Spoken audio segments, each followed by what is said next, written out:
Hello, my name is Grandin Gill and I'm a faculty member at the Muma College of Business of the University of South Florida. The purpose of this video is to give you information and a demonstration of the process of signing up either to be a reviewer or an author for the Muma Journals, that is to say the Muma Case Review and the Muma Business Review. The submission and review system of both the Muma Business Review and the Muma Case Review is run by the Informing Science Institute. So the first thing that you will need to do in order to either submit a paper or review a paper is sign up for an Informing Science Institute account. You can do this from either the Muma Case Review site or the Muma Business Review site. And the way you do this is you click Reviewers, as shown, and then you just click on the link to the HTTP beginning with review, and that will take you to the Informing Science site. If this is the first time you've been to the site, what you are going to want to do is to create an account. And the way you do this is by clicking on the sign up link. And once you've clicked on the sign up link, it's going to open up a page where you provide some information that is required for both authors and reviewers. This includes, obviously, your first name, which is the personal name. And I've got Anochi, a doctoral student, filling this in and creating an identity here. And you probably want to write it upper and lowercase so that it will look appropriate when we have the list of everyone.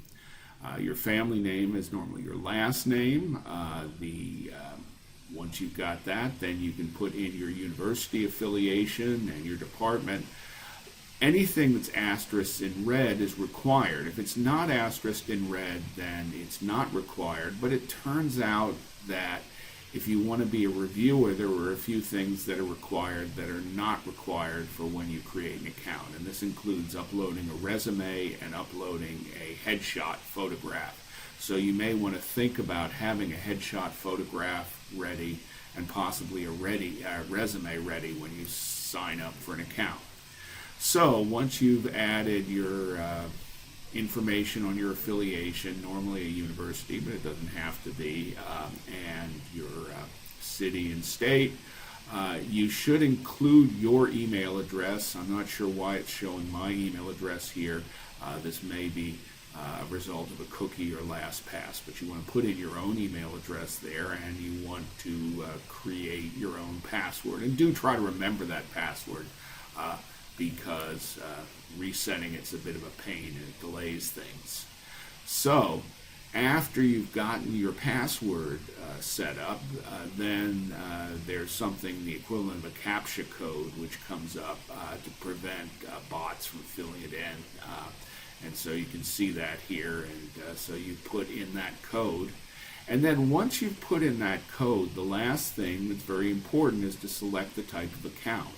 Now, while we certainly encourage people to consider signing up as ISI members, which is a cost account, there's no reason not to sign up for a colleague account, which is free.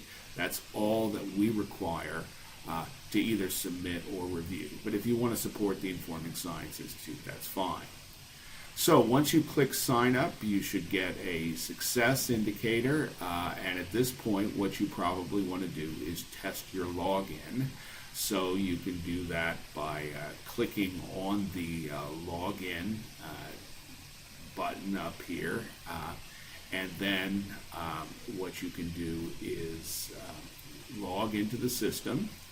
And just it'll bring up obviously a window that will ask for your email address and password, as we're about to see. And you fill that in, and once you fill that in, then what is going to happen is it should open you up to the ISI dashboard. And so it'll welcome you, and then it'll open up your dashboard. Now, the ISI dashboard has a number of things that are of interest. First off, any articles that you've submitted or are in progress are listed here as soon as you've uploaded them.